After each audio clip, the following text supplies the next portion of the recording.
Good day, everybody. Good day, everybody. Welcome to episode 21. It has been a long time since you heard from us last. We're in a new country. We're in a territory. We're back, though.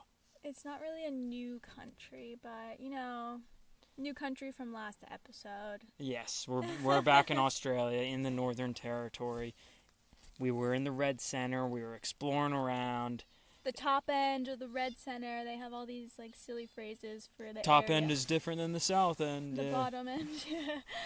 Anyways, we are sitting outside next to a highway, but roads here in Australia aren't as populated as in the United States, so you'll probably hear a few massive trucks go by. Couple road trains here and there. Just roll with us, we're on the go. We can't always have the most perfect setting to record. Yes, and here's one now, but don't worry, we'll talk right over it. You won't even be able to hear it. Yes. And we left off in Bali with Tess, and we were going our separate ways.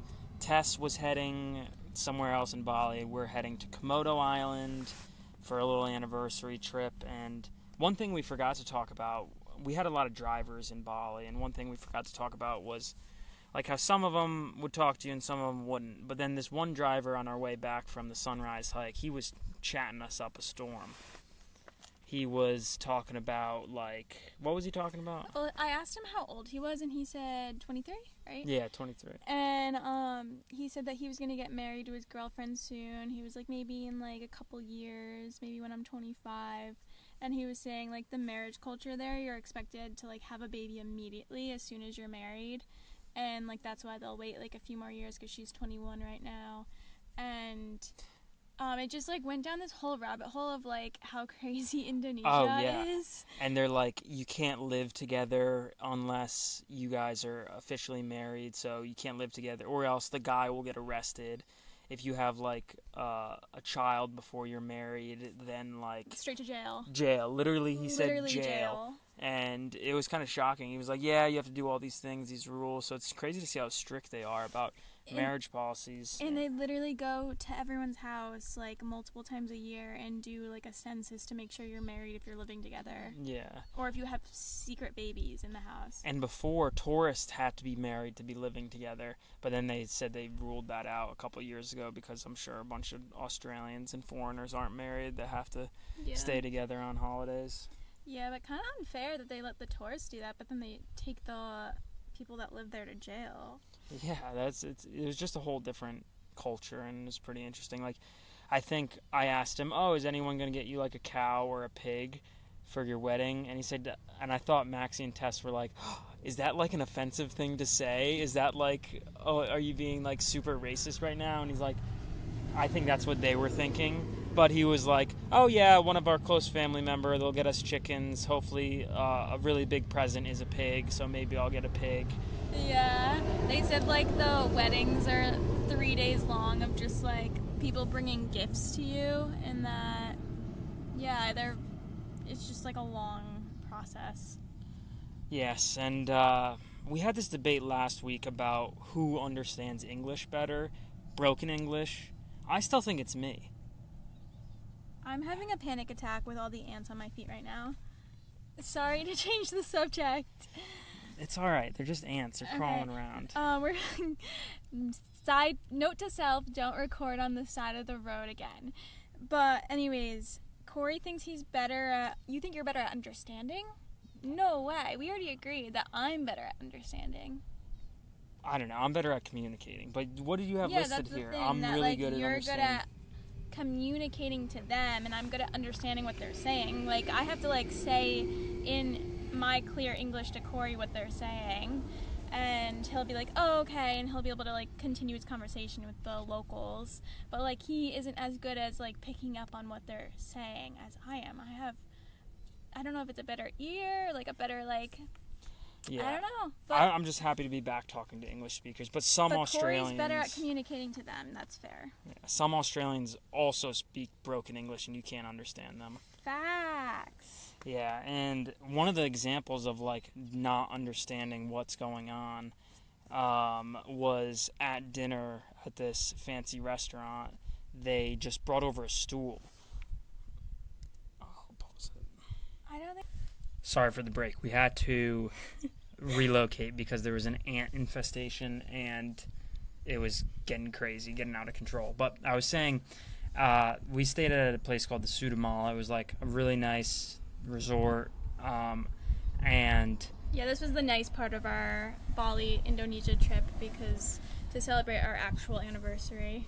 so for dinner they brought us, or like we sat down, like they insisted on pulling out chairs and laying the napkin on you. Just one of those places where it's just like, oh, I can do this, but that's super high end and nice.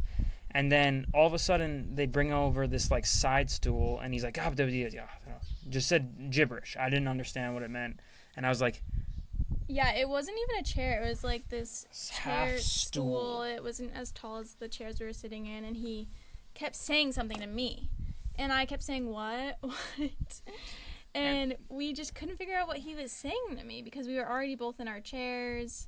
Yeah, and he walked away, and I was like, Maxie, I think you have to put your feet on there. Are they going to give you a foot massage? Oh my god, so cringy, Kory. So Kory, like, basically was like, put your feet up. In the middle. Well, we didn't get our dinner yet, but we were, like, preparing to have dinner. And Kory's like, put your feet up there. And so I was, like, all flustered, and he didn't walk away. He was just, like... Smiling there. Because that's what they, like, it's kind of so awkward for people who don't, like, they just sit there and smile, and if you don't understand, they don't know how to explain to you. But I thought the stool, like, I thought they were going to just give you a foot rub or something, and it turns out they just brought over the stool for your phone. Yeah, so basically I started to motion to put my feet up, because, like, really reluctantly, because I was like, there's no way I'm accepting a foot rub at dinner. But, like, this was, like, a high-class, like, place with a spa, like... You never know. Yeah, I was like, what? If Kory's insisting that this is what he's saying. So I, like, started to move my foot up in the air, and he was like, no. And then he, like, I think he took my phone and, like, put it on the stool or something. And I was like, okay. That makes more sense. A little, like, over the top to bring over a stool to put my phone on it. But... okay, kind of embarrassing, but at least I was like super reluctant about the dinner foot rub.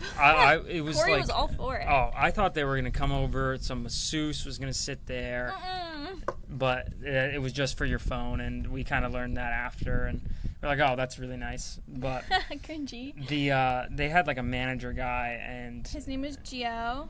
Yeah. And he was obsessed with Kory, and I'm the one that booked the hotel. Like, it was under my name and everything, and they actually did, like, a nice anniversary set up in our room, and they wrote us a note, and it said, like, Dear Maxie and husband. And husband.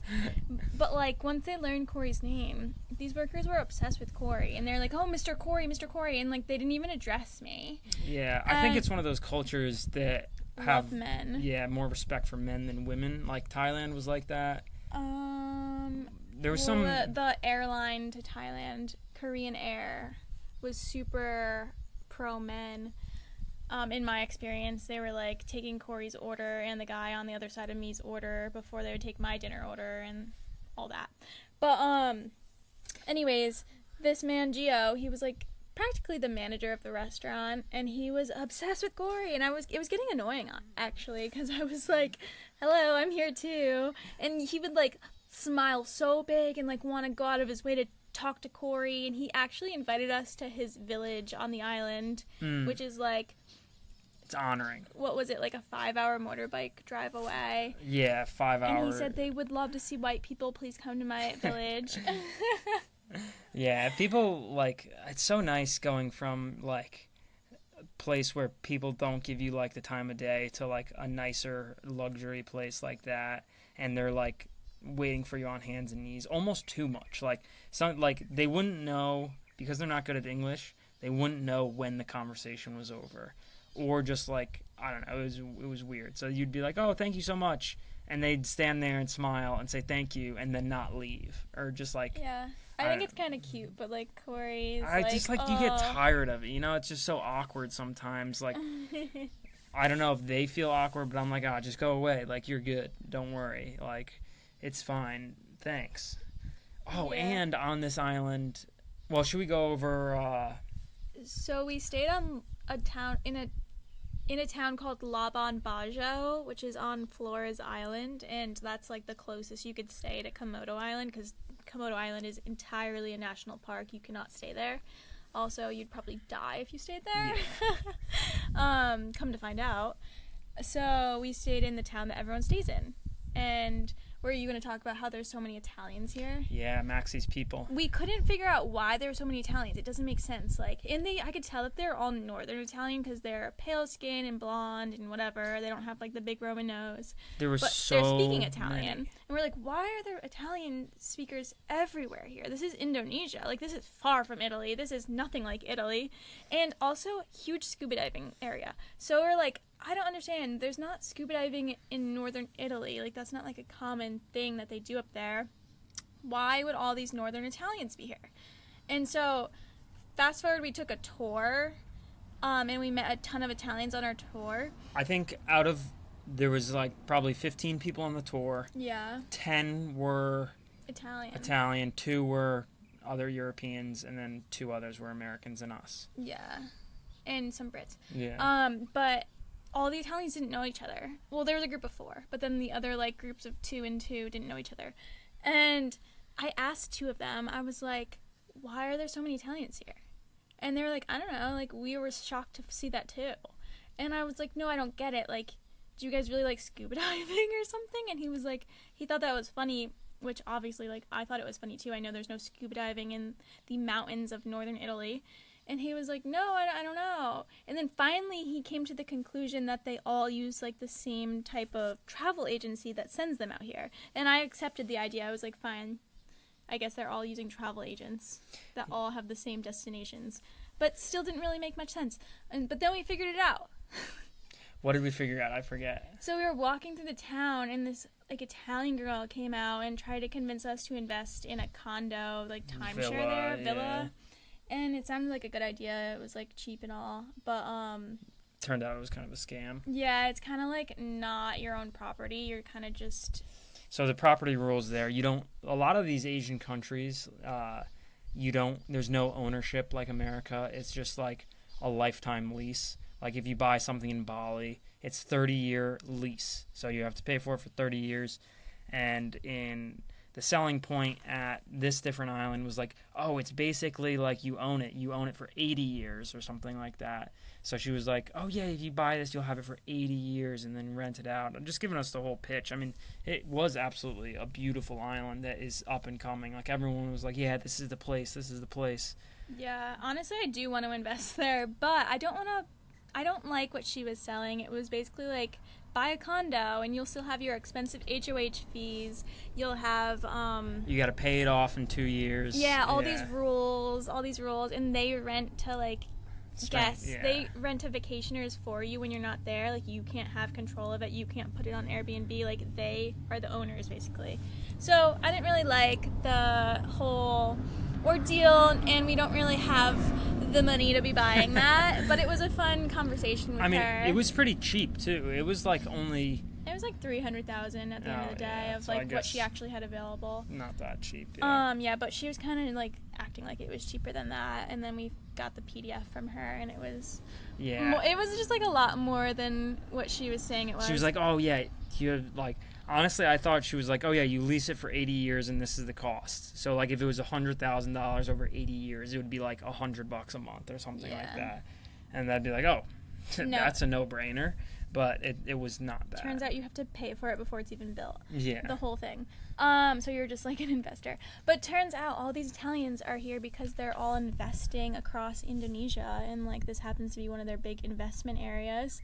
And it took us having a conversation with a Portuguese tour guide, and he told us why the Italians are there. And he was like, they're huge investors. So we figured it out. And we might invest there.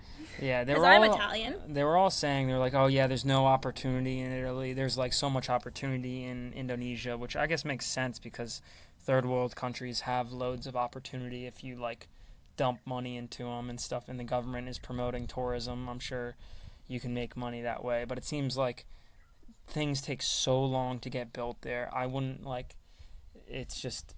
Yeah. The people... I feel like we'd get scammed by the locals. Yeah, you'd have to in some really way, do shape, or your form. research before investing in that country. I feel like you need to learn the language, which would make sense. But yeah, like, to talk to them. Just so that, like...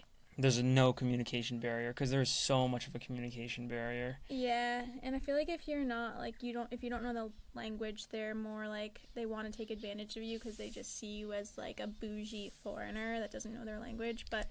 Yeah, and so we kind of did some exploring around the town. Like, we walked just, like, the marina, and the tour guide was like, oh, yeah, none of this was built, like, 5 years ago. This place is blowing up. And It wasn't much, though. no, it really wasn't much. It was just a bunch of dive shops and... like souvenir shops, shacks, but there were some nice like cafes and they had a nice Starbucks. looking They restaurants. had a Starbucks there. It was shocking. And at one, we stopped by one of the cafes because it looked really good, and we actually we overheard like 2 Americans, because I heard like them giving a phone number, and they were like, oh, +1 207, and I was like, oh, that's an American number. But also Canada is +1, so we had to ask them.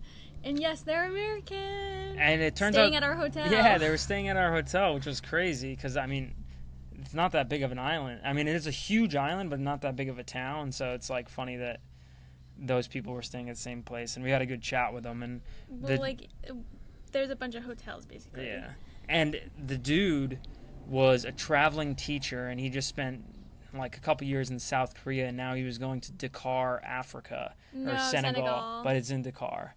He was in, like, Dakar is the capital of Senegal. Oh, really? Yeah. And, well, the more I know.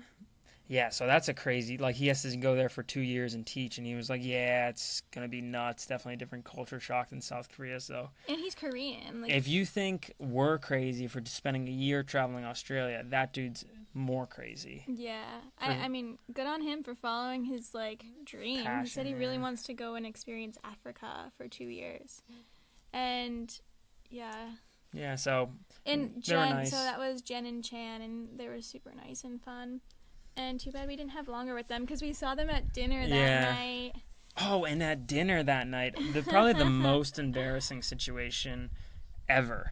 Yeah. Like, will string off later conversations, I think, about Chinese being the worst tourists. They are don't get yourself absolutely canceled here. terrible. They just have no respect, and they don't know, like, how things should be run, and I don't know. So at dinner, the dinner area was like an open air dining with a nice big roof, like a cone-shaped roof that was like culturally significant. And I mean, the wait staff, it was kind of slow. Kind of everything in Indonesia is laid back and slow. Well, I will say that they're super attentive to you. Like, if they see you walking up to the restaurant, they, like, rush out and they're like, hi, like, how many, like, let me sit you down, like, here's your chair, like, here's your napkin. Yeah. But they're slow with, like, bringing the food out. Yeah, and, like, bringing you your bill or whatever. Yeah. And this Chinese lady, like, instantly walks in, sits down, probably there for 5 minutes, and across the room, she just says, order, come here, waiter. Or just like she screams it. I am so serious when I say she screamed it. Kory did not do a good impression of that. She screamed it the whole restaurant, which there's nothing to do on this island except to be at your resort, really, or take a boat ride to Komodo Island. So everyone just eats dinner at their own resorts. So the whole resort was here under this restaurant, teepee, like really beautiful restaurant. And she screamed. Everyone in the restaurant thought that there was an emergency, and then she screams again, and I think we didn't understand what she was saying the first time, and the second time we realized she was screaming order, and she was screaming the waiter's name, or she was either screaming the waiter's name or she wanted to order. I think she said both, like his name and order, and it was just so embarrassing secondhand embarrassing for everyone to see that type of treatment to like the nicest workers ever, and just like.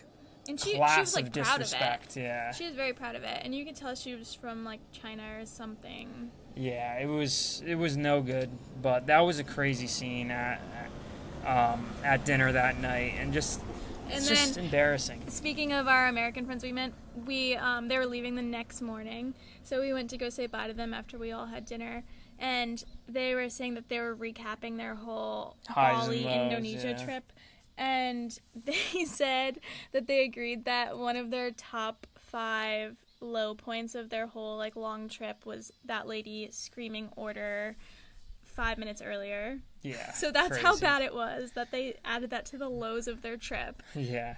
And the next day we had such a great day. It was loaded with activities, exploring.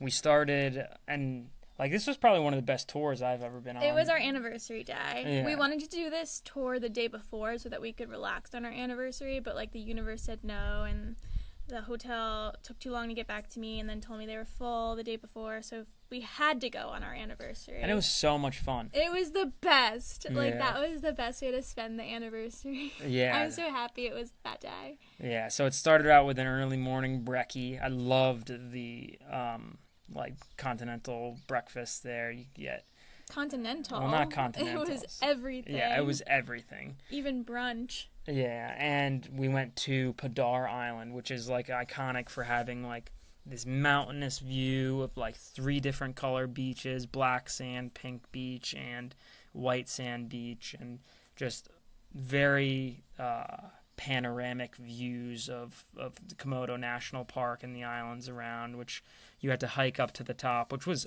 so hot. Yeah, but honestly, that's my new favorite view ever is Padar Island viewpoint. It was the Nusa Penida Kekling King Beach view, but no, this tops that.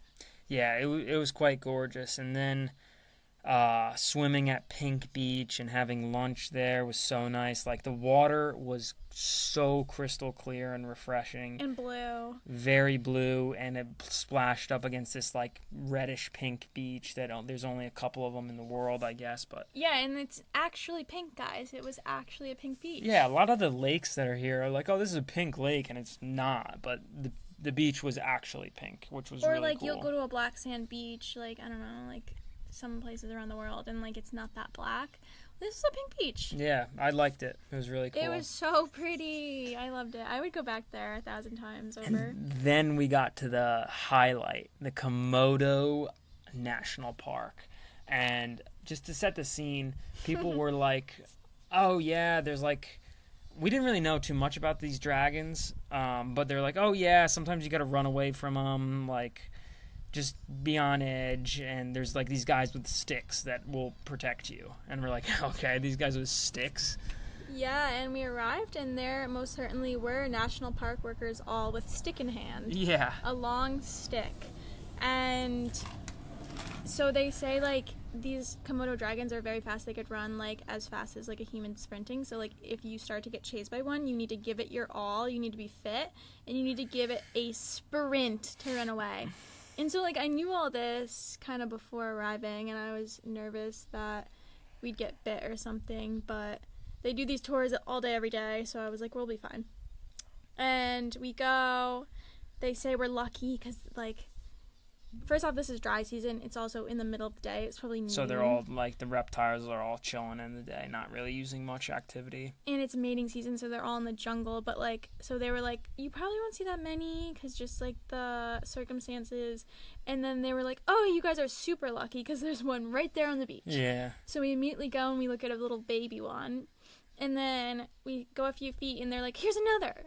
And then we go another few feet, here's another. And I was making jokes that they like leave them out there on purpose, like sedated. Yeah. And they just act like, oh wow, here's one. But I don't think that's true because we saw them moving around and living their best life. But we saw like 6 or 7. I think we saw like 7 of them. And at one point there were like, so there's also deer, pigs, and this island is filled with wildlife. At one point the Komodos were like next to the deer, and I thought they were going to attack, and we are going to have like a National Geographic moment, but alas, it didn't happen. Yeah, I was the only one in our whole like 16-person group that was freaking out over how I didn't want to watch the Komodo dragon murder a beautiful deer in front of our in front of all of us, and everyone else was filming it and like excited. Oh, it would have been an awesome moment, but it would have been more sad than awesome, in my opinion. Yeah. So as we like did the little hike around, like we talked to like the tour guides and stuff, and they were like, "Oh yeah," like we asked, like, "Oh, has anyone been bit?" And they're like, "Oh yeah, there's one guy who's been bit who's still alive." He's like the only person to still be alive. Yeah. So we're like, "Oh wait, do they kill you? Like, do they like eat you?" And they're like, "No, they have like a really venomous bacteria in their saliva." I don't even think it's venomous. I think it just has so much bacteria. And like it kills you. It rots you. Yeah. So we had no idea that they were as dangerous as they were. Yeah, like if you get bit, you're done. And then the actual tour guide with us told us that what they do, it's just very primitive and like simple over there.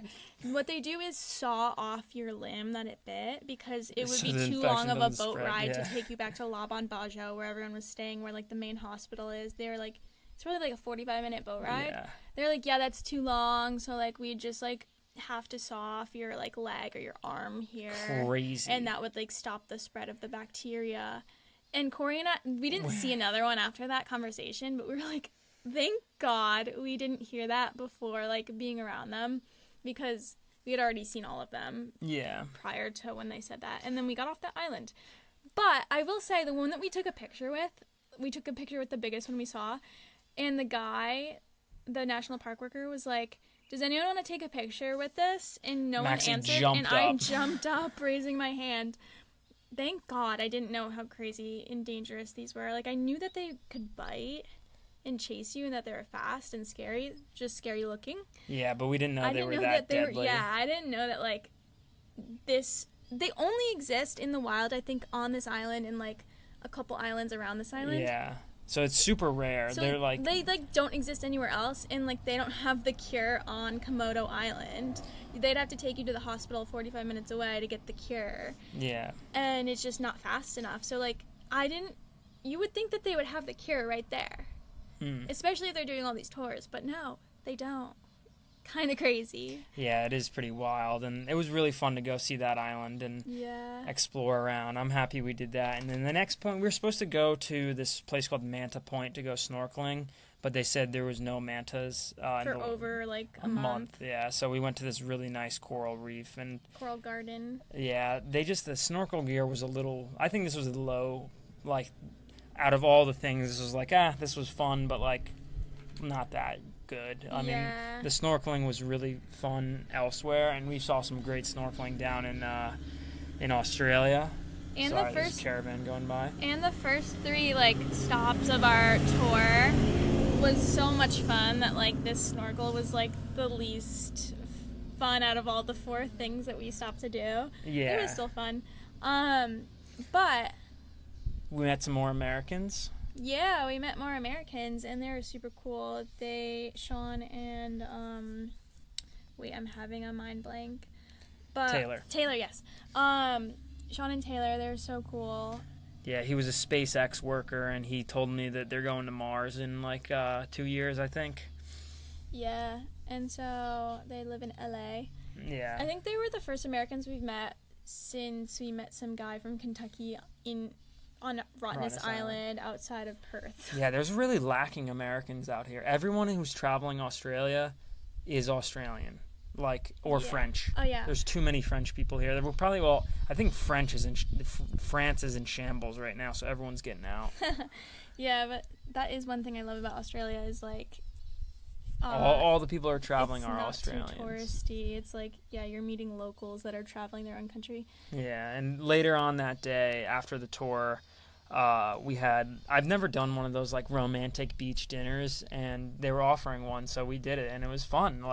Kory organized it for our anniversary. Yeah, it was a blast. It was so sweet. You walk, they have like strip lights or like twinkly lights on the beach, creating a pathway out to your table, and they have like a wine bucket on a pedestal next to your table, and they have like a tablecloth and lights all around you, and they have twinkly lights in the shape of a heart on the beach, and you get to watch the sunset go down. Yeah. And, like, the waiter, you get one personal waiter, and he takes like a bunch of pictures of you, even though you didn't want that many pictures. He was taking videos, and we were all awkward in the video because we were like, why is he taking so long? Yeah, he took like a 2-minute video circling us, and he didn't warn us about it, so we were just like, oh, okay. Cool. But it was fun, and it was like pretty cheap too. I feel like anywhere else in the world that's like $500 to do, but it was like $80 or something like that. It was so cheap, like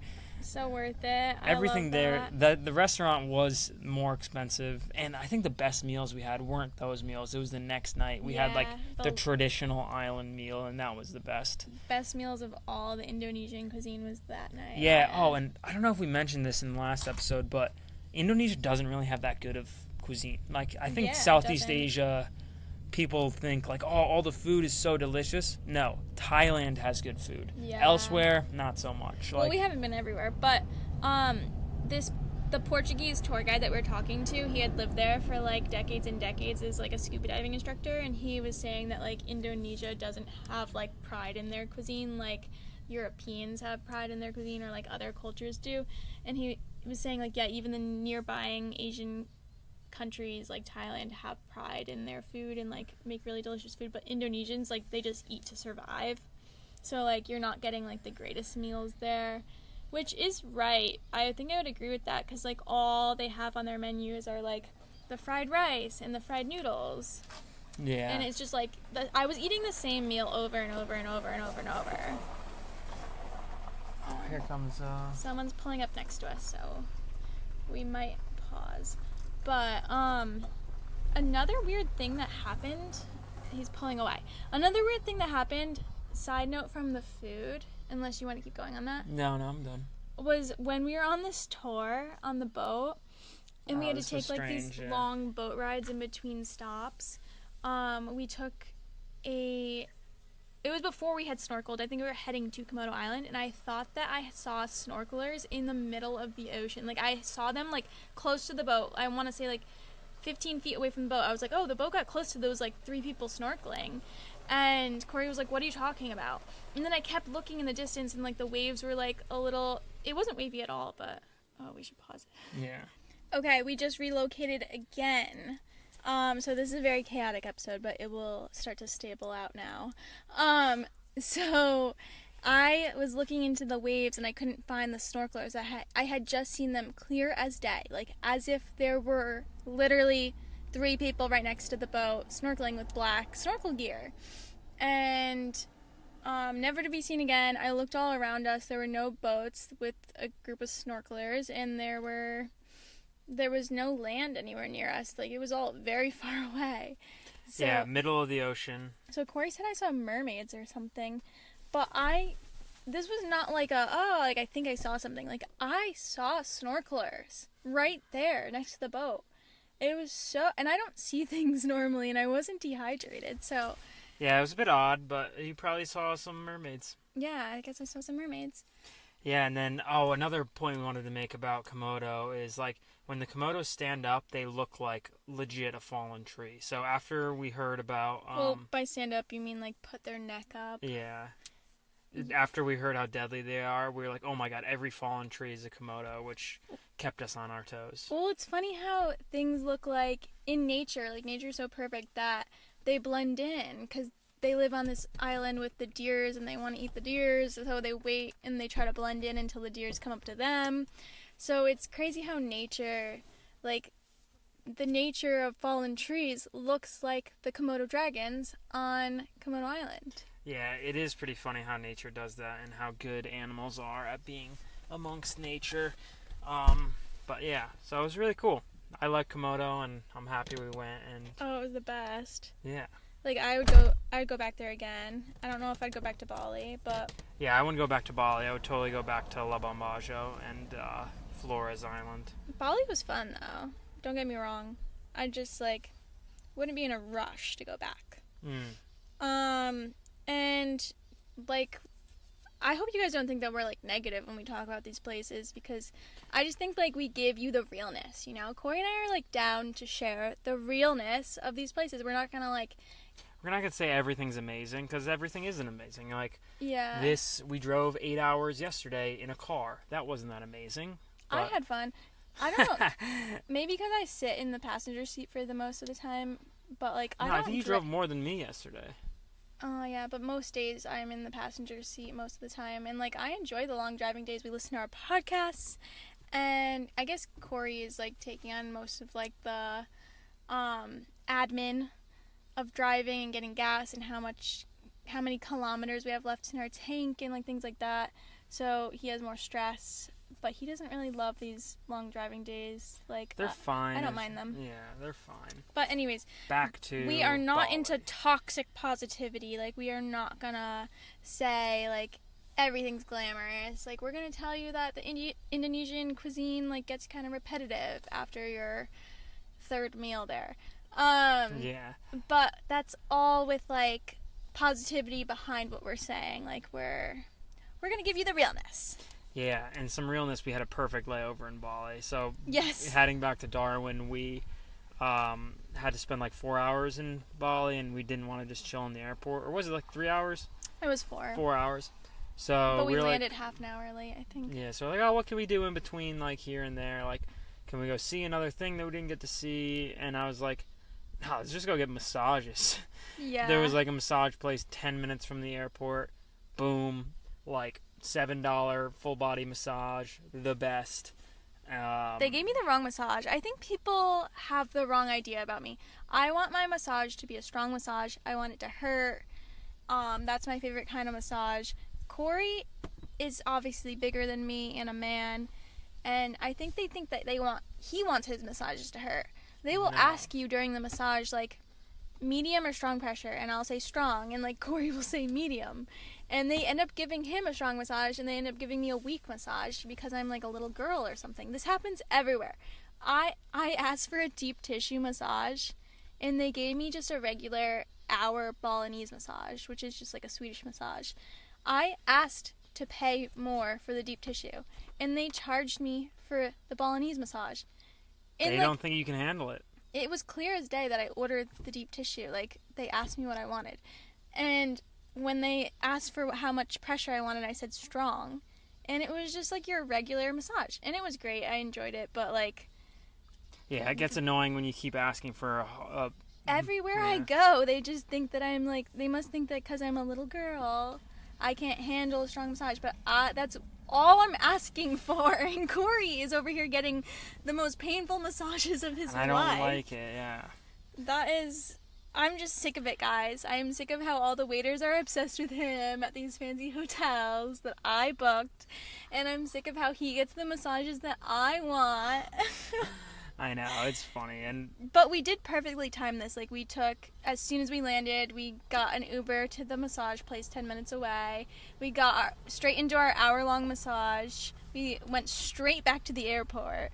And thank God we went straight back to the airport, because that was the longest international departure. Oh, the worst. Security ever. Like, you walk in and you have to put your checked bag through a scanner system. And this is before you get to the drop your checked bag gate, or pre-gate area. So then you go to that, and then they have to weigh your bag, and they like send it through security again. And I mean, good thing we got there an hour and a half early, or we got there like an hour and 45 minutes early. Yeah. Because we got there. We were gonna have dinner at the airport. Our plane was boarding when it was when we finally got through the amount of checkpoints. It was like at least 10 different checkpoints. I've never leaving a country. Yeah, so it was like post-immigration, like you have to show your passport and your tickets to 4 different people.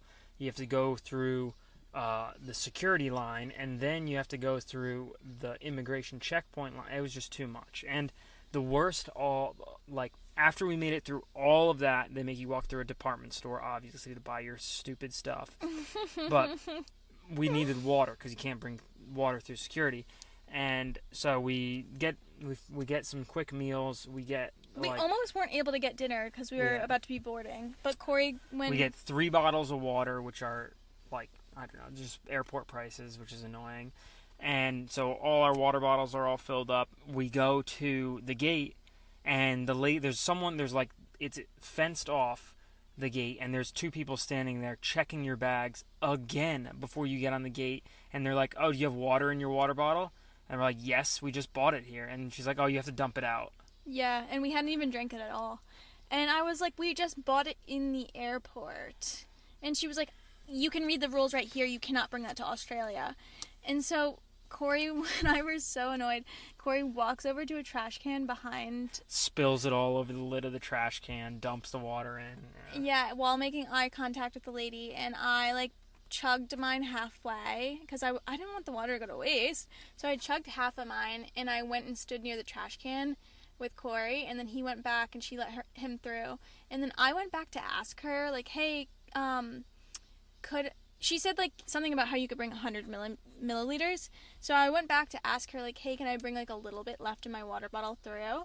And she didn't even, like, realize that I was about to ask a question, and she was like, "Come on through." So I had half my Yeti full of water. Yeah, Maxie was smart and did that, but Well, I was just so annoyed coincidental. at her. Yeah. So I had water for the plane. But then, yeah, the flight was fine going back, and Yeah, it was good. that was just annoying leaving Bali. We got row 5. Yeah, we got a good seat, and there's been a lot of questions. Yes. There was some debate a couple episodes ago about the tree. This is what you guys are here to hear about. I was wrong. I know you want to know. My watering system did not work. The tree was very dried up. I think we're resurrecting it as we speak. This tree has a really hard life, guys. What happened to the water bottle system? It fell over and was like leaning into the tree. So, oh yeah, it like was leaning into the trunk of the. But I will say a quarter of the water bottle did go into the tree, so it worked for a while. Oh, that's good. And then it fell over at some point, and then a lot of the leaves. I think I should have either put the tree just outside, like underneath the car, and that way it would have gotten some water and some elements, some shade. No, probably too much heat in Darwin. Yeah, but it was just the tree didn't look too good, and now we're trying to resurrect it back to its life. I feel bad. Me because no, I'm he not said blaming that I didn't you. allow him to drench it with water before the flight because I said it was going to get root rot. Yeah. But I think that he should have just let me go to a gardening store and get one of those like self-watering bulbs that stick into the dirt. But he was insistent on this way. But it's probably both our faults. It's okay. And we're reviving it. We are reviving it. It's not totally gone. I think it's on its way back. It's not total. We haven't totally lost it. I think it's on its way back. I feel really bad about this tree. It's been like trees. No, it's okay. Trees like stability, and this tree has had the least stability in all of its life. It's been traveling all around Australia with us, only to be brought back to the U.S. to be eventually planted at number 9. I don't know how we're gonna do that, but anyways. I'm gonna smuggle it back. Darwin is a fine place, guys. We were told bad things about it. We were kind of nervous to go. We were told that there's carjackers, there's people that throw rocks at your car there. We experienced none of that. It was actually a very nice place, very normal place. I saw so many regular people walking around. Yeah. It felt like a normal town. Darwin was chill, and they have markets, and like we went to the Sunset Markets again. Yep. And we actually got dinner there this time. We got some very Aussie kebab snack those were packs. so good. But it was ridiculously hot. So when we got, like, I thought Bali was going to be way hotter than Australia. Darwin was like 95, 98, 100 degrees. Yeah, really hard to breathe heat. And much harder to live outside. Yes. So, like, in Bali, we had, like, rooms we'd stay in. But living in a tent in 100-degree heat, boy, that is hard. And we were just like constantly going to the sweating. Caravan pools and like jumping in to survive. Just cool off, yeah. And the markets were so hot. Like you literally like walk for like 10 minutes and you're just so sweaty and humid and yeah. Happy to get out of Darwin. And I was looking at like the weather forecast and we're like, oh, it's gonna be chill and Alice, this is gonna be so exciting. We're so excited. Yeah, but we'll get into Alice and how cold it was down there. And yeah, we will get into that. But first, tell them about the scandal at the caravan park in Darwin. So, well, we stayed at the caravan park before we left, and then when we got back in, we also stayed at the caravan, the same place. And it was nice, really clean, everything was good, and it was pretty busy. It was much busier when we got back. And so when I was going to the shower, every single shower was taken except for like one all the way at the end and then one in the middle. And I was like, oh, I'll just go to the one in the end. It's probably no one really ever uses it. It's probably the cleanest one. I start walking down. I'm like, oh, geez, this bathroom really smells bad. Like, what's going on? And I take a step in. I look into the shower, and there was just this massive human poop in the corner of the shower stall. Who is pooping in the shower and leaving it there? It smelled so bad. It was the most disgusting communal shower experience I've ever had. I ran out of there. Oh my god, it was disgusting. But it was only that one, and I ended up showering in a different shower as far away from that one as possible. So gross. And then the next day, the caravan park sends out like this mass text email saying, oh, someone has vandalized the male bathroom using graffiti. If you know any information, please tell us about this. And I wanted to message him back. Someone also vandalized the corner shower stall. Like, you should do something about that. So gross. Definitely the worst bathroom experience I've had. Like, I've had those like really weird or parasite worms in one of the shower stalls. This was way grosser than that. So disgusting. Yeah, I had a good laugh, and Corey had some trauma from that. Yeah, that was the worst. But oh, and you learned new skills the next day before we left. Yeah. So before we go on this grand adventure, how do you do the Uncle Pappy? Everybody in life on this grand adventure, man. We're on a grand adventure, man. And so the car needed an oil change, and the car needed at least 2 new tires because the back ones were shot. And I was calling around. Everyone was charging like $400 for an oil change. Couldn't do it. Like, some people couldn't even do it till like 2 weeks later. And I was like, this is ridiculous. Most people couldn't do it for 2 weeks. And I just find it absurd because I don't know if everywhere in the U.S. is like this, but Connecticut is like this. If you want an oil change, you can schedule it at the dealership for that day. If they don't have availability that day because you're looking too late, they'll have it the next day. Yeah. And there are so many small businesses in our town and in the next town over, and every single town that you just roll up and they change your oil change on the spot. So I don't know if the whole United States is like that, but Connecticut has on the spot oil changes. In Australia, where they're so obsessed with their cars and they're very obsessed with like highly functioning off-roading cars, that you need to take care of, and there's issues, and like they just won't let you schedule an oil change for weeks. Like, I'm just so confused. Like, is everyone just totally always getting an oil change, or they don't want to work as frequently, that they don't want to schedule more than like 2 a day? Like, I don't understand it. Yeah, but I think people don't work down here. That's it. But we did get an oil change though. Yes, I changed the own oil. Corey did it. Woo! Oil change, oil filter, done. It was really, really easy. This car is pretty high up, so I didn't even need to jack it up or anything like that. It was nice, easy. I'm definitely gonna do it again, and we saved $300. Very proud of Corey. Yeah, and I didn't do the new tires because I think you need a machine to put tires on, like the rims. But we also got new tires. We got a deal. We got 4 new tires. We can literally go anywhere now. Corey's been yapping about these new tires, so we finally got them. Yeah. But I'm just really happy because we got a good deal on them. We were going to all these places asking about their prices, and they're all very expensive. And then we went to Bridgestone, which is like a reputable company for tires, and they were having a sale on these off-roading tires. That's what everyone was saying. They're like, oh, off-roading tires? Yeah, you're never going to get a deal You'll on that. never get a deal on those. And then Bridgestone was like, actually, this is kind of rare, but we are having a buy 3, get the 4th free tire special. And it was the cheapest price per tire of any company we went to. So we were like, this is the obvious choice. We'll get all 4 replaced. We'll keep our spare how it is because it's never been used, and we're good to go. And unlike oil changes, they were like, when do you want to get your tires replaced? Like, you want to do it today, tomorrow? Yeah, and we're like, oh, tomorrow's good. And we got it quickly done. Yeah, and while we were getting it done, it was an hour. We met this dude. We were just walked to a cafe, got some lunch. Sam from Sri Lanka just like wanted to be our friend and is our friend. Yeah, he's our best friend.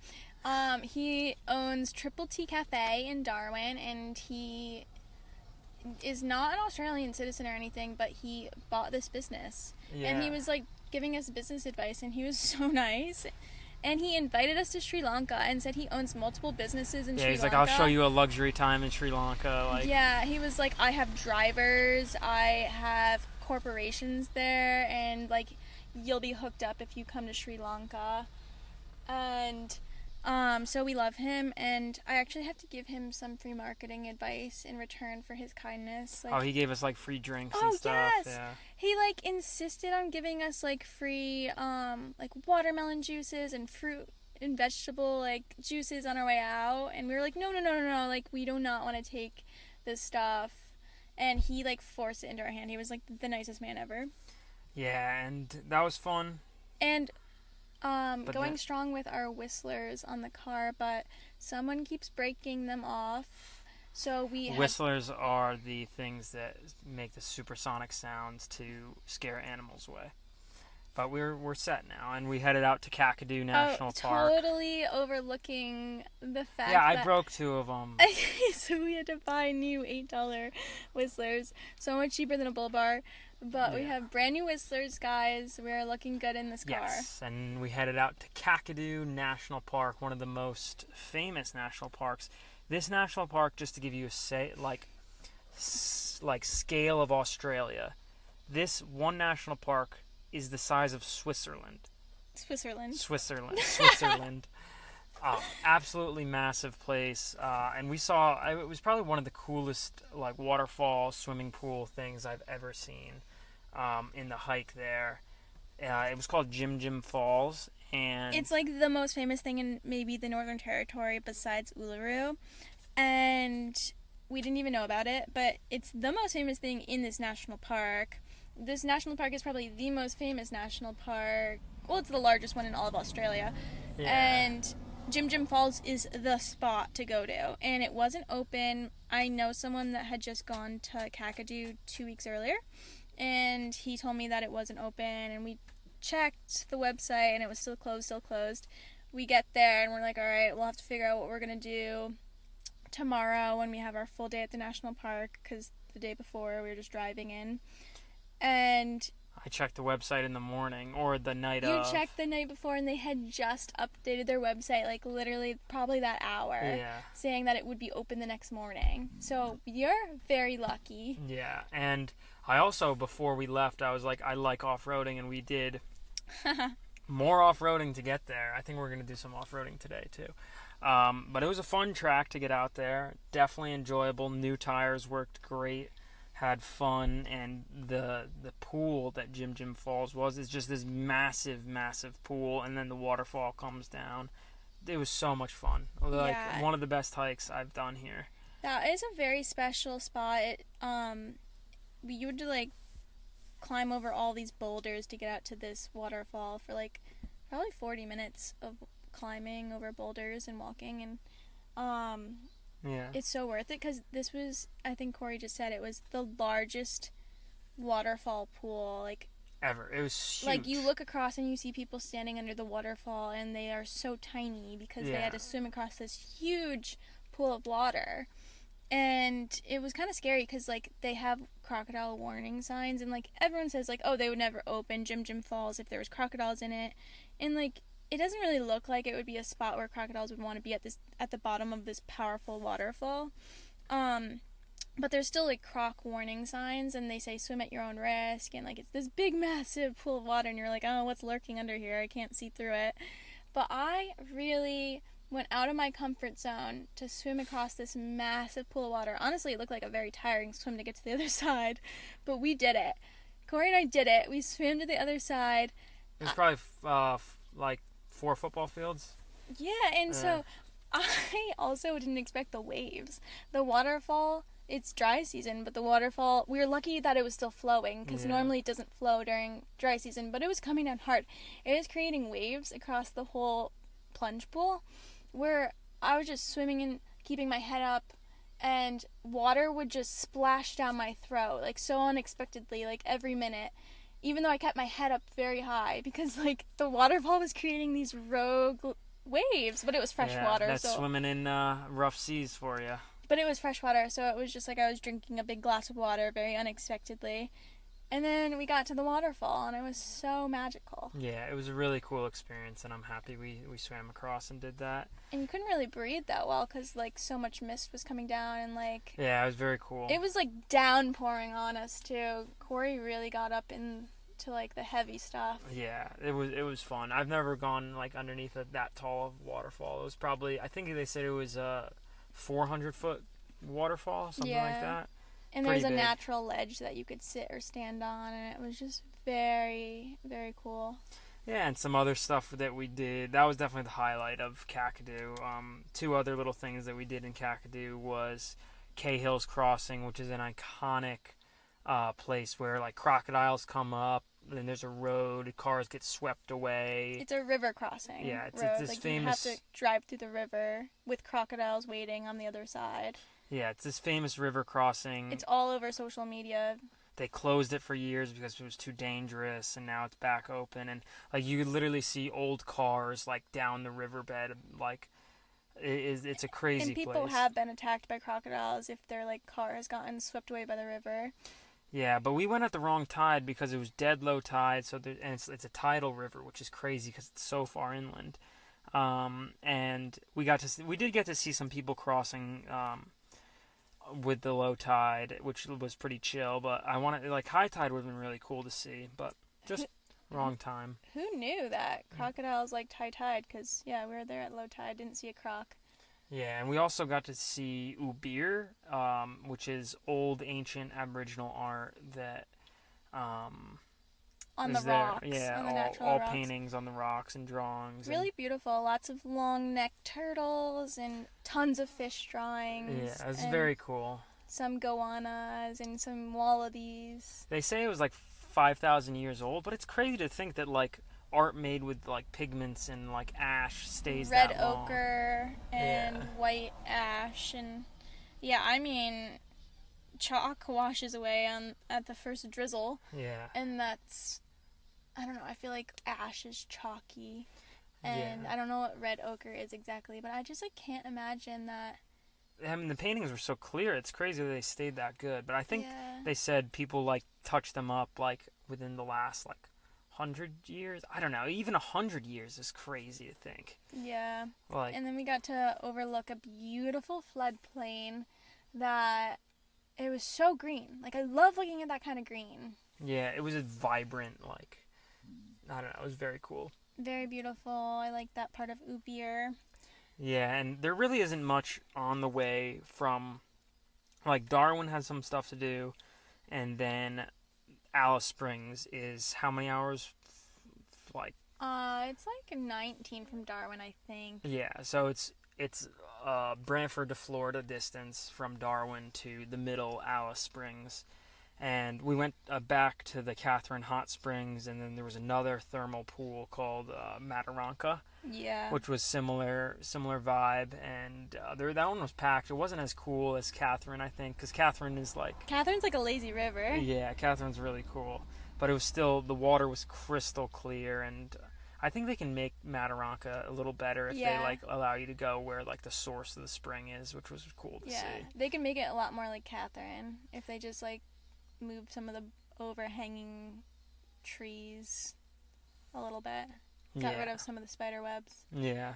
And so, yeah, there's not really too much on the way from Darwin to Alice, but there is like this iconic point that I was found on my WikiCamps app of like places to stay. And this place had tons of reviews. And it was called Daly Waters Pub. It's famous. And it was a little far away, but we were like, oh, let's get there. We got there around sunset, and the place was hectic. Like, we knew that it was like a point of interest along this drive where there's not much to do, but we did not know how much of a point of interest this place was. Yeah, they had like a super Australian singer who was doing the lap, or who has been going around Australia for the last 12 years singing. Like, over and over. It's not yeah. like he's been taking 12 years to go around once. He just Yeah. keeps driving around. And he sung a song about doing the lap for his first time, which we related to. And sang a song about how he wanted a dog, and Yes. Kory strongly relates. Yes, I strongly relate to that one.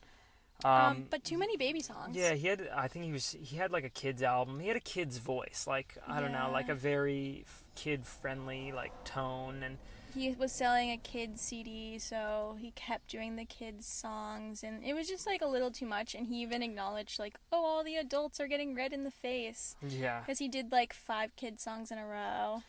Yeah, but that was that. And then he continued to like throw in some normal songs, and then continued to do kid songs. And so after the dinner, we went back and got set up. This place was... Wait. We need to tell them about the owner of the Daly Waters Pub. Oh, the dude was probably 400 pounds. Easily 400. And he has a... motorized wheelchair. Motorized wheelchair. He has a pet crocodile, pet horse. His dog and the crocodile have the same name of Kevin.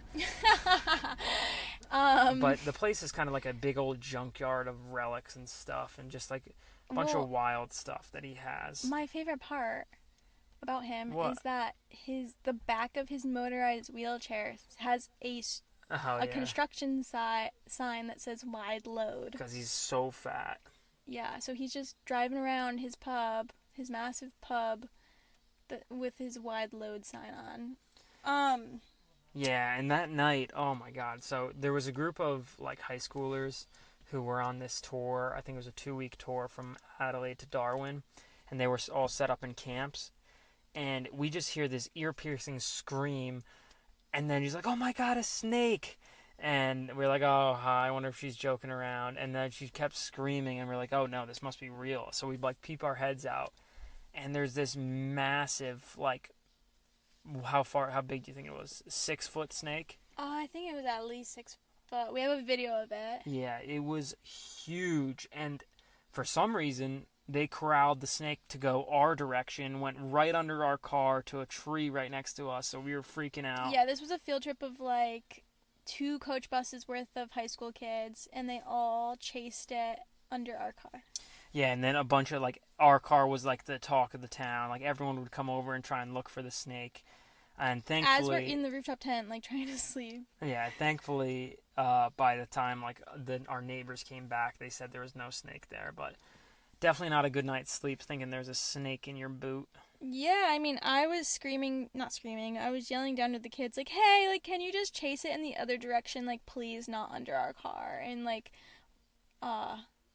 I guess it wasn't meant to be because it went directly under our car. Yeah. And it decided to sleep near the tree next to our car. But, like Kory said, it was gone by the time we actually fell asleep. Yes, and... But that was a crazy story, and we will post the video on @GoodayPod on Instagram. Don't you worry.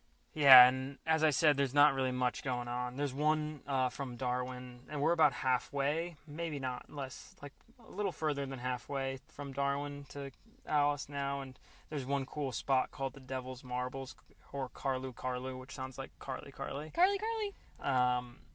And this is basically just an area of granite boulders that has been eroded away, but there's definitely something more supernatural to it. They're perfect balls. How do you erode into perfect circles on top of other platforms of rocks? Like, they're all perfect circles, and then some of them are perfectly split in half. And I posted a video, I'll post it again on the podcast probably, of Kory in the split boulder. Yeah. It was a really cool place. We did a beautiful, like, 3-mile hike there and just walked around. And everything is very like sacred to Aboriginals here, and that was like another sacred meeting spot. And they like a lot of the Aboriginal stories are like scary, and there's like one story they had there was of people who lived in the caves underneath Like these granite spiritual boulders. people. Well, They I think they called them like real people though. yeah, They they were said like they're real and they'll try to the get you away from your family and steal you if you're a yeah, kid, and and you'll never be seen again. that's kind of like a lot of Aboriginal stories have like this dark side to them where it's like, oh, this poisonous snake killed people and then we took revenge, or like these kids will come and steal you. I don't really know why. Yeah, every single national park sign with like that's promoting like the Aboriginal stories, like we're so excited to read them, and like every time they leave us with the most terrified feeling. Like it's Yeah. like Corey said, it'll be like, oh, this beautiful rainbow snake helped invent this beautiful land, but it hates the sound of babies crying, and one Aboriginal baby was crying for too long, and it came up and killed the whole town, Yeah. including the baby. Like those are Crazy. like the stories written on the national park plaques, and we're like, okay, like horrifying. Yeah. And they're like, do not take pictures here, or you might get like, or the sacred land will like be mad at you, so you like don't want to take any pictures where it says don't take pictures and you're scared. Mhm. So that seems to be a trend at every single Aboriginal land, from Kakadu to the Ubir, even Karlu and Uluru, but Mhm. we'll get there. Yeah, and another point of interest down this road, it's basically one straight road down. You have no real turn-off options. Is this place called Wycliffe Wells, which was the capital of Australian UFO sightings. Yeah. And so we're like, oh, let's go check it out. This is like so cool. We're into this stuff. Let's see what it's about. And the more we looked it up, we couldn't really find much information on it. And turns out it was closed a few years ago. Um, Yeah. and I don't know. We had some weird theories on why it might have been closed. They said it was closed because they were serving people. They were over serving people alcohol, but who knows? Because I think it had to do with like The aliens. the aliens. Yeah, it Yeah. might. And we pulled into this parking lot, and they had all alien pictures everywhere and big murals of aliens, and very cool area. And I don't know, Maxie wanted to. It was a caravan park slash roadhouse slash gas station, and Maxie wanted to buy it and turn it back into its glory because It has so much character. It's so fun. it has so much character. And the other roadhouse down the street, fully booked, didn't let us in. Grimy too. Yeah, really not nice. So there's definitely a demand, at least in the high season, for places to stay. And all the Australians traveling their own country are all traveling with their family and their kids. So like this is like a A great great, place. a great place. Yeah. However, huge alcoholism problem in like these remote areas, and I think that kind of was in like the article about why it closed down, and they're over serving like these people, and Yeah, I there's don't a want big to deal with alcohol problem that. in the Northern Territory because, like, they won't let you if I don't know. We A lot of talked about it before. Yeah. curfews, and like you need to live in the right postcode to get served alcohol, and like it's just like too much trouble to really get involved with. Yeah. But we that since that was not open and the other place was fully booked, that led us to a beautiful free camp spot, which we haven't really been utilizing much. Like we've been kind of bougie and paying the $20, $30 For showers and for bathrooms. showers and bathrooms exactly. But this was an amazing free camp spot, like overlooking a dry riverbed and had plenty of space. There was concrete slabs, all flat. Everyone was having campfires, and so we had a nice little campfire. We had like I think we had the best spot. Yeah, we were like tucked away in the corner. It was beautiful. Overlooking like a hill full of like free wood to create a bonfire, a nice tree. It was just so peaceful over there. Yeah, and that kind of reignited our free camping because we did free camps every other night except for one night. The next night we finally made it to Alice Springs, and this town definitely had the most Aboriginal population that we've been in. This is the town we've been warned about as like the most dangerous. Yeah, they're like there's videos online of like people fighting with machetes at night, and it's just like it's the most crime-ridden town in all of Australia, a big town per capita, and it was fine. I mean, we stayed in our place at night. We went to like a brewery at night, and it was fine. Kory went on a bike ride, and I went on a solo jog. Yeah. Oh, there's no biking trails anywhere, and at least they had some biking trails. So I was like, oh, I'll check them out. And here's my review. I cannot wait to get to the East Coast where they have proper trails. Oh, I see 3 dogs, all labs. And this was desert. Like, it was really nice temperature. It was about 50 degrees. We'll get into the temperature because this is when it really hit us. Yeah. But a lot of there's been a lot of like political things. Australia is very liberal in its politics. Like, they're kind of going through a weird political swing right now, I think, and it's all about like changing names, and like Uluru used to be called Ayers Rock, and so this trail system on my trail app that has all the names of the trails was all different. Like, I was so confused riding. I kind of have a general good feel of where to go. I was getting like lost, missing turns because I mean the trail was well marked, but they switched all the names to Aboriginal names of like things would be called kangaroo and it would be called ahir, or which is the Aboriginal name for kangaroo, or like But it wouldn't tell Kory, like, in parentheses, kangaroo trail. yeah. So it was just so confusing to ride, and it's kind of annoying. Like, that's like the problem with changing names is because it's confusing and like Yeah, and Kory had studied the trails on his app that yeah. had totally different names. And also we both had weird experiences when we were on our exercises there. Mine was that like this trail kind of weaves in and out of 4x4 tracks, or just like there's fire roads going through, and I like am riding at the top of this ridgeline and I see a car just parked. I'm like, oh, that's a weird spot for a parking lot. I wonder if he's riding the trails. Eventually I lose sight, and then like because he was in a little bit of like a valley, and then I come right behind him, and I see a dog and like a tire, and I'm like, oh boy, this is like the sketchy thing that like people talked about. And it was just turns out there was just this dude that got lost and was literally so far on a single track that I had no idea how he got like lost and off the off-roading track. But it turned out fine. Just weird to see some dude off-roading, and it was a white guy, so it wasn't like sketchy at all. Kind of. Kind of racist, but Yeah. it's kind of. Wow. But anyways, I had a very weird experience too.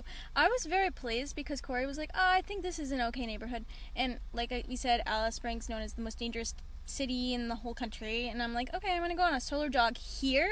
Wow, I'm very proud of myself, and proud I was, but it was a very nice neighborhood. It turned out to be, but I decided like, oh, I already ran my one loop around back to the car was 2.2 miles. I should just run another less than a mile and hit 5K. So I go to do like a portion of the loop and cut through a side street and go back to the car. And on that side street, it was just this car like pulled up on my side of the sidewalk, but far ahead. And I was like, oh, is someone gonna steal and like grab me and take me into their car? But no, it was this lady that hopped out, crossed the street, went up to this other car, and was screaming at this woman in this other car. And I was like, oh no, like, do I cut down another side street? But I didn't know where I would have been going at that point. So I was like, oh no, do I get away from this fight, or do I just keep going straight? So I didn't really know what the fight was about, but I was like, I think it's safe to keep going straight. But as I got closer, she was like, lady, you better tell me, where did you bring him? Where is he? Tell me where he is. You should have brought him to the hospital. Did you actually just let him out? Like, you should have brought him straight to the hospital. Tell me where he is. And like, I don't think they knew each other, and like, I couldn't hear any response from the lady sitting in the car. I could just hear the lady screaming, and I just tried to get by them very fast because I was very confused. And I just hope that whoever the man is that they're talking about is okay, but that was just a very sketchy situation in a nice neighborhood. Yeah, so some sketchy stitches in Alice, but nothing else too bad. I mean, we walked around the town and we saw like a reporter doing like some TikToks in the middle of the street. Well, they had real film equipment, so not TikToks, but probably like a student film or something. Yeah, it And was lots fine. of Aboriginal art stores. We went into all of them, and they were super cool. Yeah, and it was nice. We got so the night before, we didn't really talk about this. We were like itching to get down south because it was like much more mild temperatures. What we didn't understand was it was freezing. Like the night at the free camp, we were like, "Oh, this was cold," but like nothing that we haven't like. This is fine. When we got to Alice, it was below freezing. Yeah. It was It was like 32, cold. feels like 25. Like there was frost on the windshield of our car. It was freezing. So It was miserable. we were wearing as many clothes as possible. Like it was crazy, and it was a different kind of cold. I feel like 32 in Connecticut is like that's fine. You could go out with just like a sweatshirt and some sweatpants, and you'll be fine. The desert freezing was freezing. Yeah, it was very cold. No, I couldn't wait to get to the cold because I hadn't gotten a good night's sleep since Bali because it was so hot in Darwin and so hot in Kakadu, and I just couldn't sleep because it was so hot. No, I also couldn't get good night's sleeps, freezing. So the next day we bought the most fuzzy queen size blanket. Yeah, and we still slept in our winter coats, and I still slept in my beanie and 2 sweatshirts under the winter coat, 2 pairs of pants, and fuzzy socks, and I was still cold. Yeah, all these nights. It was freezing, but thankfully it's gotten a little warmer now and is much more mild where we are. Yeah, I like it where we are. People were calling it cold at the caravan site. Yeah, that's not good. They have no idea what's coming. I was like, this feels amazing. It's I so think warm. there's a cold spell that went through because next week it looks like it's going to be like lows of 50. So yeah, definitely a shock to be that cold. But when we were walking through the art shops and stuff, Kory was just like being so leisurely, and I'm like, do you want to go to Kings Canyon, which is something we were going to do on the way back from Uluru, which is closer to Alice Springs? And I was like, do you want to just go there? Like, I don't know if we'll make it to Uluru. And Kory's like, no, we'll go to Uluru. We'll go to Uluru. I had no idea how far Uluru was. Kory had no idea it was a 5-hour drive, maybe 5.5. Yeah, like I remember initially why I didn't want to come down here because it was so far driving. Like people say Uluru or Ayers Rock is in Alice Springs. It's not. It's 5.5 hours away. So we luckily were like, oh my god, it's 5.5 hours away. Let's get out of here. And we got there perfectly for sunset. We set up and just walked around, and it was a beautiful sight, Uluru. The Rock. Yeah, the Rock. We made it to the Rock. The sunset is the best part of the whole experience. Definitely. And we got to see 2 of them. So it changes color so much as the sun's setting or rising, and mostly setting. And it turns into a bright red rock. Yeah, for it's like 2 minutes. It glows. It's the most amazing thing I've seen here. I mean, it's incredible to watch and see how it changes in the pictures you take of it. It's truly magical seeing the rock. And the rock looks like just one massive rock. Yeah. It's a 10-kilometer base walk around it, so it's a very large rock to be one singular individual rock. It's not like multiple rocks put together like everywhere else we look in Australia, or Katajuta, another rock formation in the national park, is a bunch of rocks put together. But this Uluru looks like it's definitely one rock. We gotta Google it to see if it's one rock. Yeah. It looks like an alien landing platform, my mom said. And that makes sense because we're close to the alien capital, Wycliffe Wells. And that's also why Kory said maybe Karlu Devils and Marbles are alien rocks. This place is so remote, you never know. You never really know. And we had another free camp there, another cold night and really cold morning because we wanted to get up early to see the sunrise. So we just parked in this gravel pit with about a dozen other people. They were all having fires. We kind of got there too late to start a fire, collect firewood, but it was a beautiful free camp. The campground that we wanted to stay at didn't pick up, so we're like, whatever, free camp city, and definitely worth the free camp because it was only about a 20-minute drive into the park. And the sunrise, a little underwhelming. I think they put the sunrise, my theory was they have, the sunrise area is good for the summer, and maybe the sunset is good for the winter. But I feel like the popular season is the winter. Why not put like just the angle that we were looking at the rock wasn't that good. Yeah, they have Actually, designated sunrise and sunset areas. You know what I think of it? The whole area of one part of the rock you can't photograph because it's like sacred and it's like used in Aboriginal storytelling. What do they say? It has to be viewed in its original setting. Their culture is oral story traditions, and your grandpa has to teach you these stories himself. The elders, not just the grandpa. Yeah, a lot of the stories say grandpa though.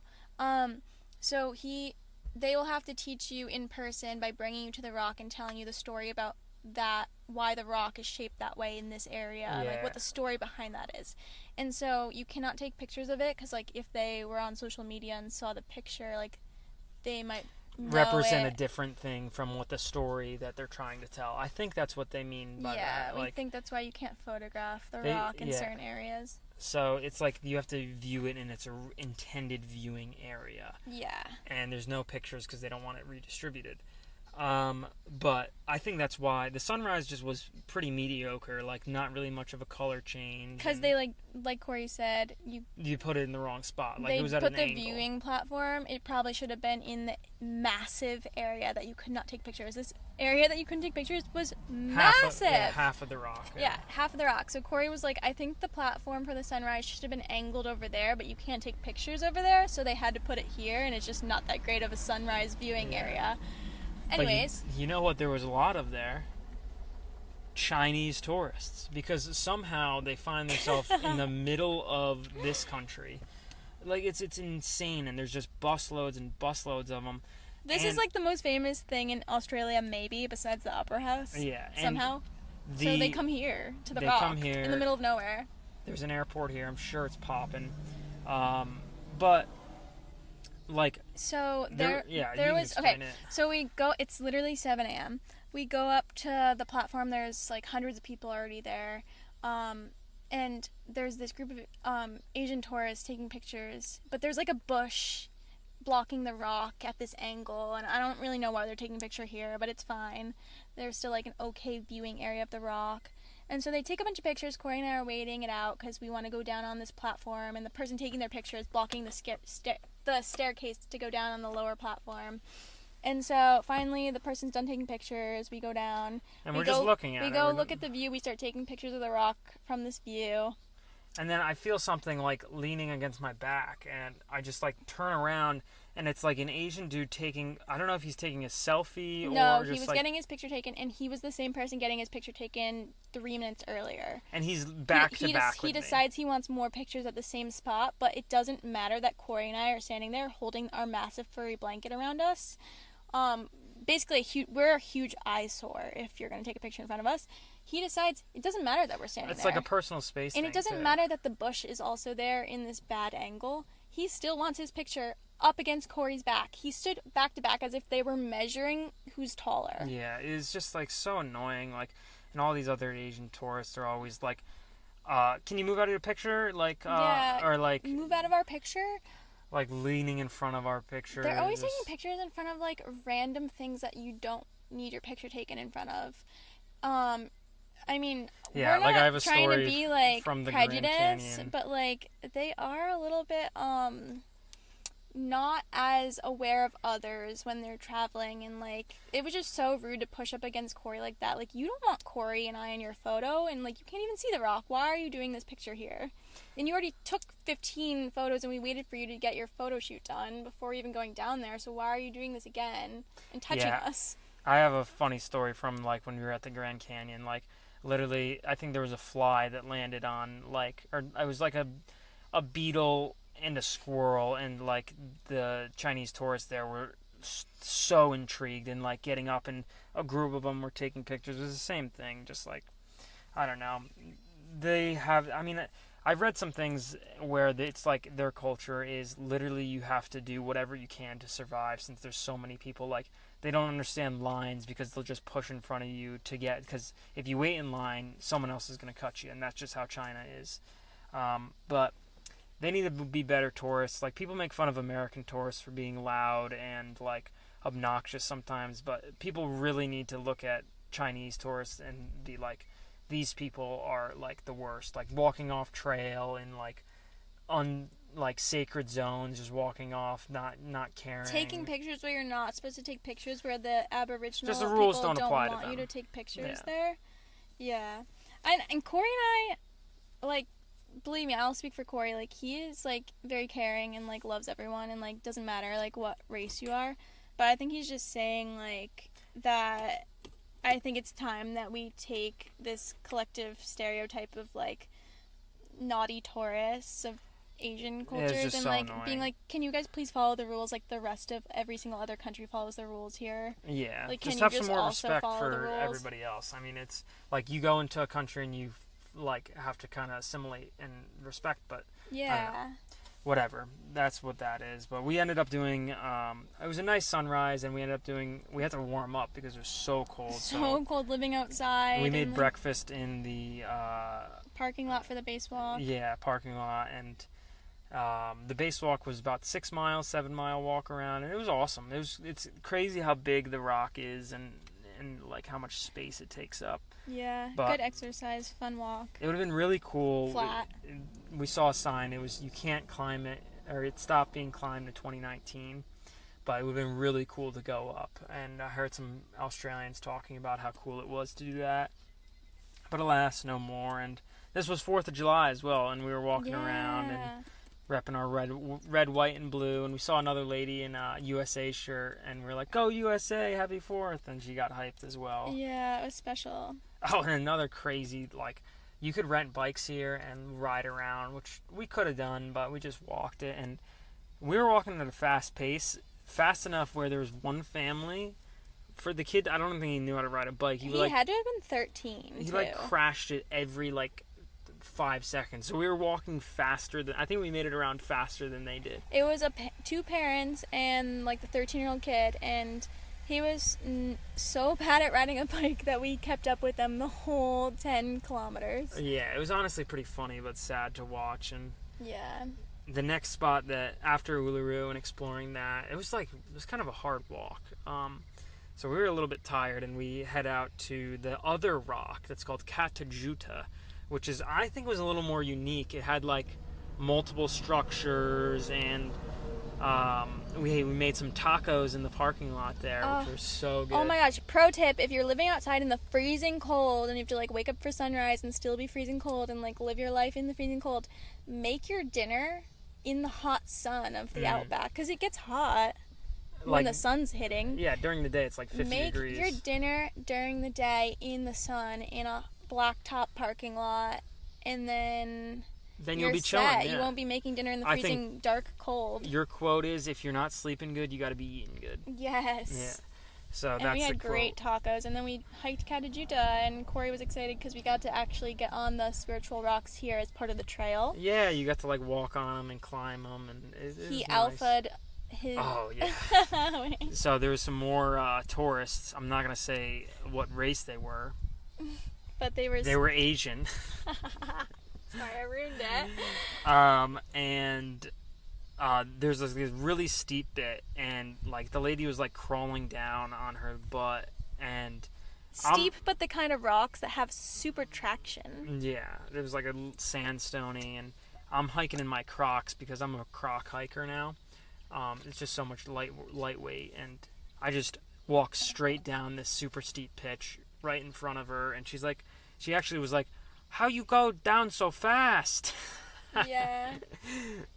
So Kory likes to say he alpha'd her because she was like inching down on her butt. Yeah. And he just walked right by.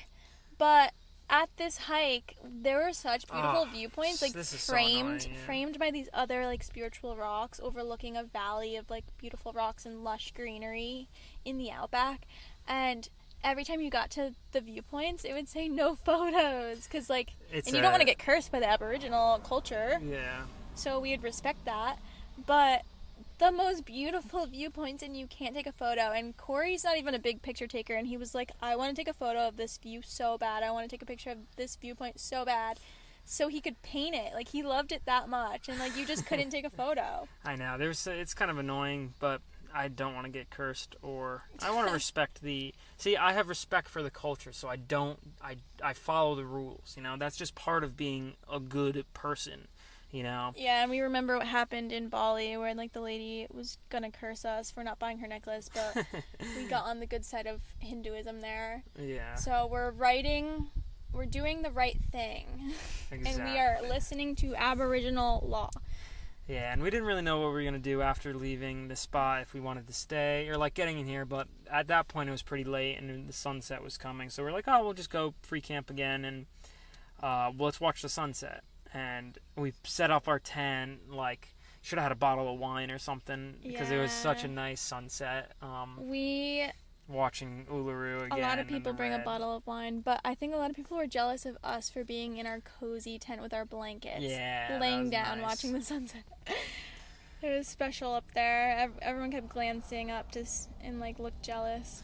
Yeah, and so I saw there was like this weird caravan park that had free unpowered sites, but it had amenities like showers and toilets. So I was like, this is too good to be true. Let's just go here. And oof, boy, it was a very bad caravan park and a good free camp spot. Yeah, normally free camp spots don't even have a toilet. This had free bathrooms. Disgusting. Literally so horrific, these bathrooms. And on the reviews, Kory and I were reading the reviews before we went. Everyone was like, bathroom's good. Good bathrooms. Bathroom's fine. Toilet's okay. Good for free camp. And so we expected it to be good. No, horrific bathrooms. And you have to pay $5 to use the to shower, which is fine. It's a free camp. I'll pay $5 for a shower. Showers stunk. Disgusting showers covered in red dirt on the walls of the showers, on the floor of the showers. There's a hole in every single bathroom. The drain is just a hole in the ground. A hole in the ground. I thought a snake was going to come up. Yeah. After that Daly Waters situation with the nighttime snakes, new fear unlocked, nighttime snakes. I thought one was going to come up in the hole in the shower of this disgusting bathroom. But anyways, so I was like, Kory, I know it's a free camp spot and everyone's really grateful that there's even like bathrooms or showers here, but like I think you should warn like future campers that like the bathrooms are horrific, but like you get what you get when you're not paying. So yeah, like exactly. you can get away with it, owner of this spot, but like the guy that owned that Carton Springs was a weirdo. Yeah, the dude was nuts, and I don't know. I wouldn't stay there. There's like better free camps, and like just sometimes it's nicer just to camp in nature with nothing around rather than having like complaining about a gross bathroom. So yeah, I think we're probably gonna free camp tonight somewhere like that, or like somewhere nice. And yeah, but then we went to Kings Canyon. It's our canyon. Yeah, our canyon. Yeah. And that was sneaky mini bungles. Yeah, so the beehives. Back in Perth, we got this map of the Northern Territory, and I hadn't opened it up. And there was these routes that you take. It's like the Outback route, the Savannah route. I forget what the other ones are called, but the Outback route. The Outback Way. The Outback Way goes from Uluru through Kings Canyon. It's a bit of a detour. And then back to Alice. So we're like, yeah, let's take this nice route, go see Kings Canyon. Kings Canyon was absolutely gorgeous. Mini bungles everywhere, huge canyon, just a really beautiful area. And I loved, that was a really nice hike too. Yeah, it was a nice thing to do on like these long driving days. Yeah, it's like, especially from now. So many people were there too. Oh, the place was packed. More than Katajuta, which is like the only other thing to do at Uluru besides Uluru. Yeah, and that was nice. We before that we snuck into a park to get hot water to make some coffee because just like sometimes on the road coffees you need the coffee, and we don't want to set up our whole camping setup. Light the fire. Yeah, you gotta light the fire burner. And no, we just used an electric kettle that took 1 minute at a caravan park that we already bought gas from. Very expensive gas. Oh yeah, they were only selling 95 gas and not 91, but whatever. We got better fuel in our car. Anyways, made coffee there. Oh, and at the Kings Canyon, there was like this cool echo spot where kids were hollering and making nice echoes. That's fine. But before it, some girl was just screaming. Like, I don't know why. I think she had some addiction because we passed by her. And what was she saying? Okay, the first time we heard it, we were walking down this very steep part of the canyon and back up again. Thought someone died. We thought someone died because we heard the just most horrific scream from a girl, and everyone in the area like looked around, and we were like, "Oh no, what happened?" But then, we heard it some more A bunch of times, yeah. and we were like, "Oh my god, why is this girl screaming like that?" And so we caught up to her in her lazy girl era. That's what her that's what her sweatshirt said. And she was with a girlfriend, about her age, like 15, and two dads, like her dad and the friend's dad. And we caught up to her at the same time that we all caught up to an older group, like old people. And she said, "Oh no, we're behind old people. Now I have to stop screaming." She was a screamer. And she was addicted. And the dad was like, "I think we're good on the screaming. Like, that's enough by now. It's been hours of it." And she goes, "One more. Can I just do one more scream? Can I please just do one more scream? One more scream?" So weird. And she was normal. Like, there was nothing wrong with her. She just loved, like, screaming and making people look. And we couldn't wait to get away from her. And she proceeded to scream around the old people, like, literally 60 seconds later. Yeah. So that was annoying. Yeah, teach your kids to be more respectful sometimes, Australian people. Yeah, we had a pretty, like, this Outbackers Way had, like, I think 200 kilometers or 150 kilometers of off-road getting back to Alice. Ugh. And boy, so Maxie and I switched over, and Maxie probably had the worst section of driving. Like, the road was the worst I've ever seen. Like, it was so bad. Half paved, half concrete. It was like corrugated concrete, which is like so wild to see. But it was really bad driving, and we ended up getting back to Alice in like the middle of the night. We saw kangaroos or wallabies. Yeah, we haven't seen them in a long time because they don't like hot weather. But then we also didn't see them in the very cold weather. And it was a little bit warmer back in Alice, and they crossed right in front of our car. Yeah. 2 of them. Some kangaroo crossings. And it was, I didn't swerve or anything. Like they say, don't swerve. Drove straight, and they hopped right across just as people say. Just keep going straight, and they'll get out of your way. Yeah, and like we kind of we were planning on going back to the same caravan park we stayed in Alice, and like... It's called G'day, mate. And it was like... I think when we got there, we were expecting just to go and pay at the door or whatever. Well, we called them a bunch, and they were picking up the phone no during their opening hours. And when we got there, they shut the gates at 6:30, but it was like 6:30 or it was like 6:45, and the gates were open. So we're like, oh, let's just go in. And what we didn't know is someone left, and so the gate was open, and it just shut behind us. So we're like, all right, let's just go pay. And no one was there, and we're like, oh, I guess free. No, so the universe gave us a free campsite for that night too, and I feel bad about that, but honestly, we were doing the right thing, and like the universe literally like put us inside the park and closed the gates behind us, and they refused to answer their phone, and even when they were open, and it just kind of like felt like the universe was gifting us with... Well, I think it's kind of a ripoff because like they charge you for staying in an unpowered site, which they kind of just put you in a corner, and literally, they're like, here you go. Put us in a corner against a fence. So, not even a spot. Like, I feel like they make so much money off unpowered people. Yeah, they do. Like, basically, we're just paying to use a shower and charge our phones is really the essence of it. And so the universe provided a free one there, and after that Thanks, night, universe. We headed out early in the morning for our long drive. And one of the stops, we stopped in Aileron, yeah. Elron. And they have this big artwork of an Aboriginal man with a spear, I think, on top of a hill in their town. And they also have an Aboriginal woman and child at the bottom of the hill. And goanna. Oh, and a goanna. And snake, yeah. Yeah, something like that. So we were like, oh, let's go do this big man hike. They're advertising for the hike. And we start walking towards the big man hike, and this camel starts, like, howling at us. Oh, it was the weirdest sound ever. I don't know what sound camels make, but it was like a blender that... blender? No, it sounded like the garbage disposal when it's like sucking down water. It's like... Yes, yeah. And so we quickly realized that the camel actually liked us. The camel was the nicest camel I've ever met. It was my friend. He was demanding pets from us by making that noise. He was like, please pet me, please pet me. And we were petting him, and it was just the sweetest moment. And then he was following us to the hike, like running with us. It was so cute. His lips were flapping when he ran with us.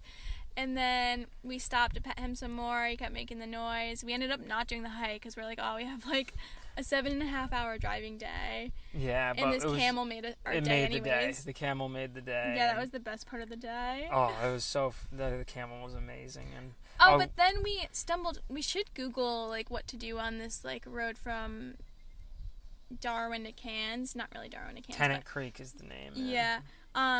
But we like stumbled upon. We went to the bathroom at Barkley Homestead. Oh, so nice. There was nothing on this road forever, and we were like, oh, let's just stop at this like roadhouse to go to the bathroom. It was beautiful. It's the nicest roadhouse we've ever seen, easily. Live music. Food was a happy hour, $5 wines and beers, and heavy pours. So that's too. like $3.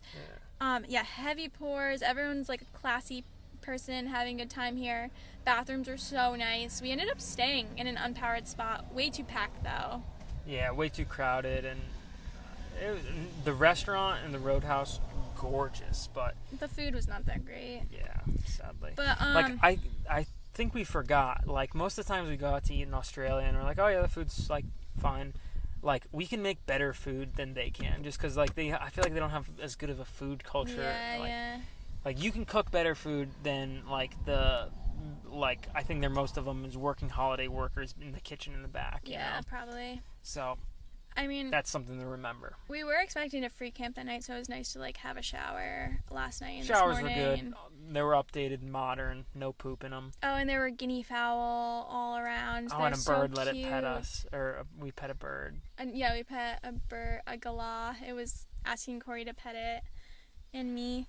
So lots of pets yesterday, and today we're heading out to Queensland. So yeah, today's our last day in the Northern Territory. Yeah, it's been fun. That will be our last state visited in this whole trip here. Yeah, so we're doing well.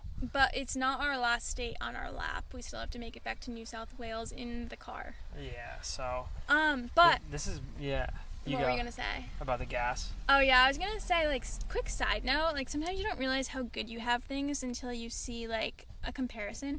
Australian gas stations are so bad. Inefficient. Yeah. I do not know why they designed all of them so bad. Like, you have to wait in a line every time you go to get gas, and people go and like shop around in the stores when they go to pay inside after they pay inside. You have to pay inside. Like the gas stations, you should just be able to tap your card right after paying for the gas, then go on your merry way. So efficient, so nice. You have to go inside after to pay, and people shop around and take their time, and you're just parked behind them for 25 minutes waiting to pull up because they don't have a pump on the other side of the two pumps that they have. They just have one side. Like, they just design them so bad. Yeah. And like all of them are like, oh, pay gas before leaving, do this and that. If you want people to stop stealing gas, just put the card thing on there so you can pay for it and go. Yeah. Like, that's annoying. I feel like it'd be easier to just pull off, but that's that. They love their cars, but they're really bad at oil change schedules and their gas stations. Yeah, well, and guys, this has been a long episode. We're sorry that it took so long to record. Like 2 weeks of content. Yeah, it's been like an hour and 45 minutes here, and thank you all for listening. I think we're gonna get next week's episode out way quicker, just so we're not jamming 2 episodes in one here. And we'll be at a house sit soon. Yes, next house sit coming up soon. More stability coming soon. Yeah, so thank you all for listening. Thank you. If you made it this far, you are a real one, and we love you. All right, we love you guys. Thanks for listening. Have a good day. Have a good day.